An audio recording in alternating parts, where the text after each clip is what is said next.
روایت کو عام طور پر لوگ پیش کرتے ہیں، ہے نا؟ جس روایت کو عام طور پر لوگ پیش کرتے ہیں اس روایت کی وضاحت آپ کے سامنے آ جائے۔ کون سی بات ہے وہ؟ روایت نہیں بلکہ وہ بات، جو بات پیش کر عام طور پر شیعہ حضرات کیا کہتے ہیں معلوم ہے؟ شیعہ حضرات کہتے ہیں کہ نبی کریم صلی اللہ علیہ وسلم نے آخری وقت میں وصیت فرمائی تھی علی بن ابی طالب کے لیے، علی بن ابی طالب کے لیے وصیت فرمائی تھی۔ یہ بات 100% جھوٹ ہے، اس معنی میں کہ گویا کہ آپ علیہ السلام نے گویا کہ یہ وصیت کی تھی کہ میرے بعد خلیفہ جانشین امت کا کون ہوگا؟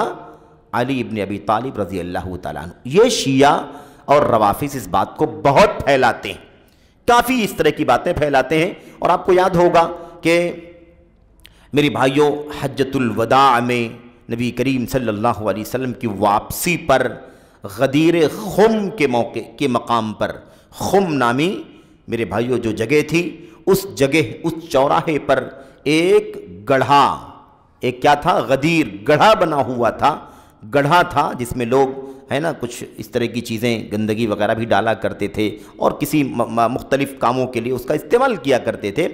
وہاں سے اس چوراہے سے راستہ الگ الگ علاقوں کی طرف جاتا تھا، یعنی مکے سے نکل کر کے ایک جگہ ایسی تھی خم نام کی جہاں تک سارے حجاج ایک ساتھ میں آتے تھے، اور پھر اس کے بعد وہاں سے الگ الگ راستے نکلتے تھے، یمن والا یمن کی طرف، شام والا شام کی طرف، ہے نا، عراق والا عراق کی طرف، مصر والا مصر وغیرہ۔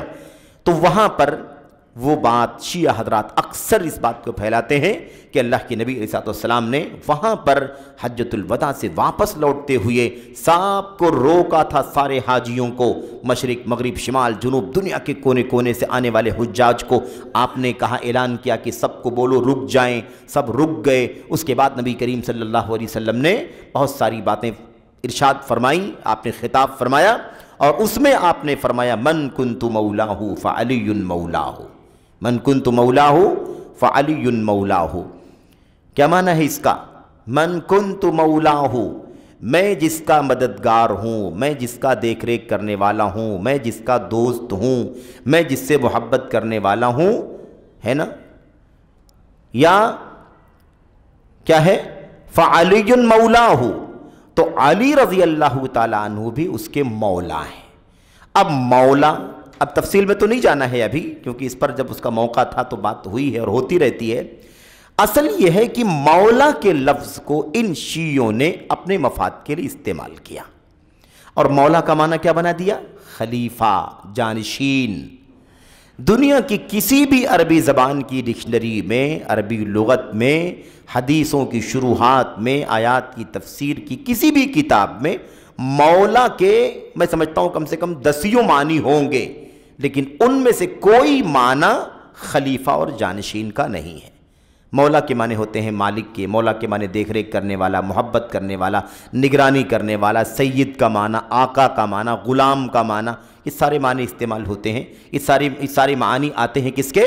مولا کے۔ لیکن ان میں سے کوئی معنی خلیفہ اور جانشین کے معنی میں نہیں ہے، خلیفہ اور جانشین کا معنی اس کا نہیں ہے، کہیں بھی نہیں، اور کسی بھی عربی زبان کے ماہر نے یا شارح نے یا مفسر نے یہ بات نہیں بتائی۔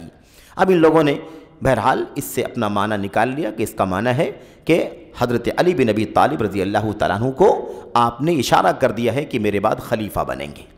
خیر، وصیت کی بات عام طور پر شیعہ حضرات کرتے ہیں، اسی لیے کیا کہتے ہیں؟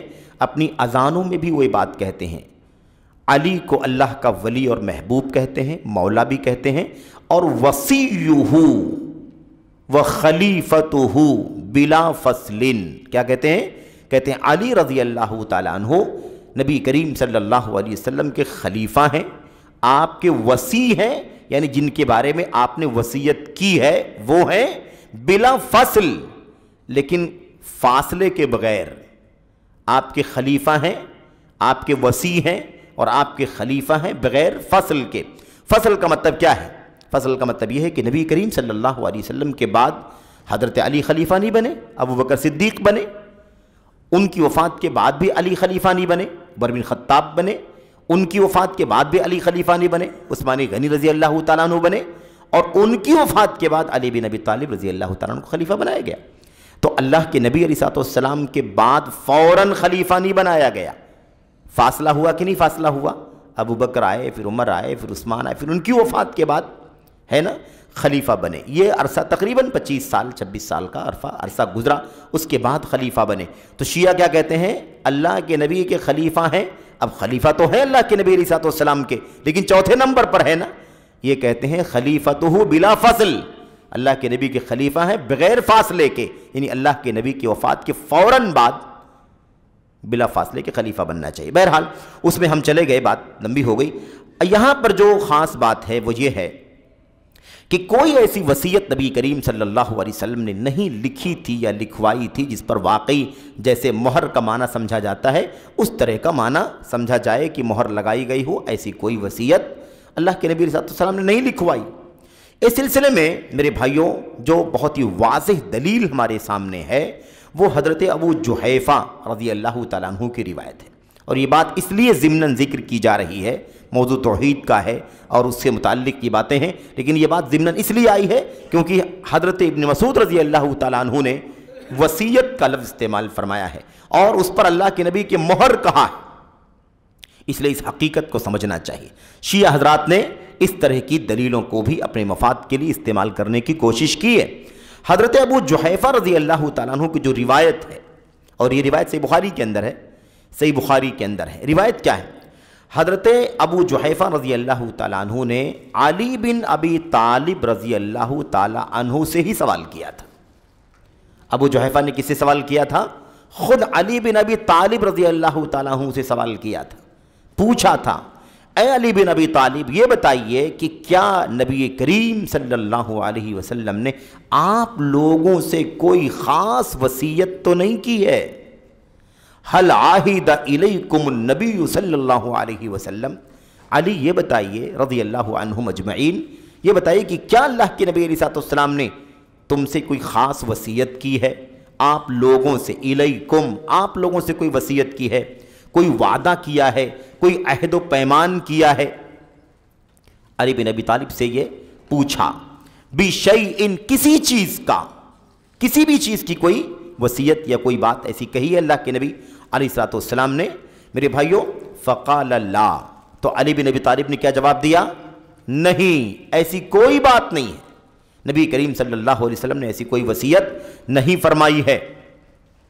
والذی فلق الحبۃ وبرأ النسمۃ الا فہما یؤتیہ اللہ تعالی فی القرآن وما فی هذه الصحیفہ قیل وما فی هذه الصحیفہ قال العقل وفکاک الاسیر وَأَلَّا يُقْتَلَ مُسْلِمٌ بِكَافِرٍ. یہ روایت صحیح بخاری کی ہے، کتاب الدیات میں امام بخاری نے نقل کیا اس روایت کو. اس کا معنی کیا ہے؟ انہوں نے کہہ دیا کہ بتایا حضرت علی بن ابی طالب نے کہ کوئی وصیت نبی کریم صلی اللہ علیہ وسلم نے ہمیں نہیں کی ہے. اس کے بعد کہا اللہ کی قسم جس نے فلق الحبہ، جس نے دانے کو پھاڑا، دانے کو کیا کیا؟ چاک کیا. کوئی دانہ جب زمین میں ڈالا جاتا ہے اس کو اگانے کے لیے ہے نا، کھیت اور پودا نکلے اور اس کے بعد مثال کے طور پر میوے اگیں یا کھیتیاں اگیں تو وہ دانہ زمین کے اندر پھٹتا ہے اور پھٹنے کے بعد اس کے درمیان سے باریک کلی باہر نکلتی ہے، پھر اس کے بعد دھیرے دھیرے وہ تنا آور بن جاتی ہے. تو والذی فلق الحبۃ، اس اللہ کی قسم جس نے دانے کو پھاڑا، وہ برأ النسمۃ، اور اللہ تبارک و تعالیٰ کی قسم جس نے انسانوں کو پیدا کیا، جان کو پیدا کیا، انسان کو پیدا کیا. الا فہما یؤتیہ اللہ تعالی فی القرآن، اللہ کے نبی علیہ السلام نے اگر کوئی بات کہی تھی بطور تاکید تو کیا کہی تھی؟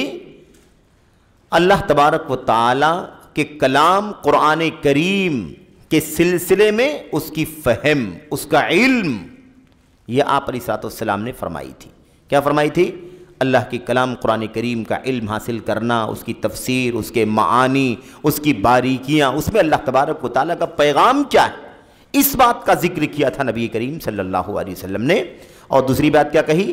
اور وہ چند باتیں جو اس کاغذ میں ہیں، وہ چند باتیں جو اس صحیفے میں ہیں.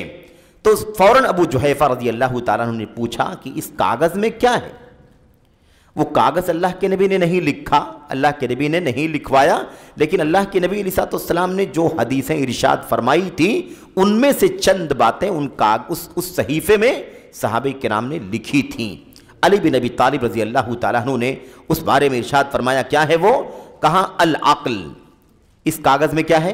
نمبر 1، اس کاغذ کے اندر دیت کے احکام ہیں۔ عقل کے معنی کیا ہے؟ دیت، خون بہا، کوئی کسی کی جان لے لے، اگر کوئی کسی کو قتل کر دے، کوئی مومن کسی مومن کو قتل کر دے تو قتل کا نظام یہ ہے کہ النفس بالنفس، جان کے بدلے جان لی جائے گی، الا یہ کہ جس کے گھر کا آدمی قتل کیا گیا ہے مقتول، اگر اس کے اولیاء، اس کے وارثین اگر اس بات پر راضی ہو جائیں کہ ہمیں جان کے بدلے جان نہیں چاہیے، آپ خون بہا ادا کر دیجئے، تو خون بہا ادا کر دینا بھی کافی ہو جائے گا۔ یہ اللہ تبارک و تعالیٰ کی طرف سے آسانی کی گئی ہے۔ دوسری چیز ہے وہ فکاک الاسیر، اور قیدی کو آزاد کرنا۔ یعنی کیا مطلب؟ اللہ کے نبی نے فرمایا تھا کہ دیت لے لیا کرو، اگر کوئی دیت دینے پر راضی ہو، ہے نا، اگر کسی کو کوئی قتل کر دے تو کوشش کرو کہ اگر جان لینے کے بجائے دیت پر راضی ہو جاؤ تو دیت پر راضی ہو جاؤ، اور کیا کرو؟ وفکاک الاسیر، قیدیوں کو آزاد کرو، قیدیوں کو چھڑاؤ، یہ اللہ کے نبی نے فرمایا۔ اور تیسری بات کیا تھی اس کے اندر؟ وَأَلَّا يُقْتَلَ مُسْلِمٌ بِكَافِرٍ، تیسری بات یہ تھی کہ کسی مسلمان کو کافر کے بدلے قتل نہیں کیا جائے گا۔ یعنی اگر ایک مسلمان، اسلامی حکومت، یہ بات بار بار آتی ہے، اسلامی نظام ہو، اسلامی حکومت ہو، ایسی صورت میں اگر کسی کافر کو کوئی مسلمان قتل کر دے تو اس کافر کے بدلے میں کسی مومن کی جان نہیں لی جائے گی، اس کی تلافی کی جائے گی، اس کی تلافی کی جائے گی، لیکن اس کے بدلے میں جان نہیں لی جائے گی۔ یہ ایمان کا مقام ہے، ایمان کی وجہ سے مومن کی حرمت ہے، مومن کا مقام ہے، مومن کی اللہ تبارک و تعالیٰ کے ہاں شان بڑی اونچی ہے۔ اور آپ جانتے ہیں کہ اللہ کے نبی علیہ السلام نے فرمایا تھا، خانہ کعبہ کو مخاطب کر کے فرمایا تھا، ما اعظمک وما اعظم حرمتک، اے کعبہ، اے اللہ کے گھر، واقعی تو کتنی عظمت والا ہے، اے اللہ کے گھر خانہ کعبہ تو کتنی عظمتوں والا ہے، کتنا محترم ہے تو، لیکن تجھ سے کہیں زیادہ ایک مومن کی حرمت ہے، تجھ سے بھی زیادہ احترام کس کا ہے؟ ایک مومن کا احترام ہے۔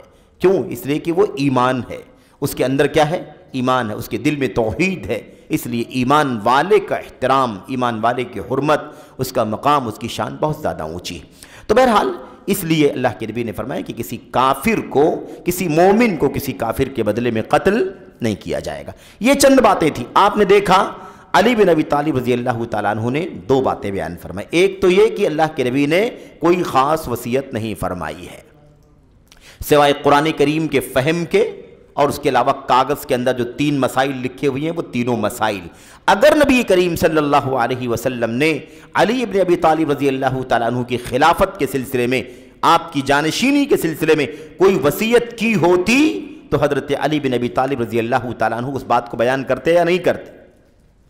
بتاتے کہ اللہ کے نبی علیہ السلام نے یہ بھی وصیت کی ہے، یہ بھی تاکید کی ہے کہ آپ کی وفات کے بعد میں آپ کا جانشین رہوں گا، لیکن علی بن ابی طالب نے صراحت سے کہا کہ کوئی وصیت نہیں کی گئی ہے۔ بہرحال یہاں جو بات خاص آپ کے سامنے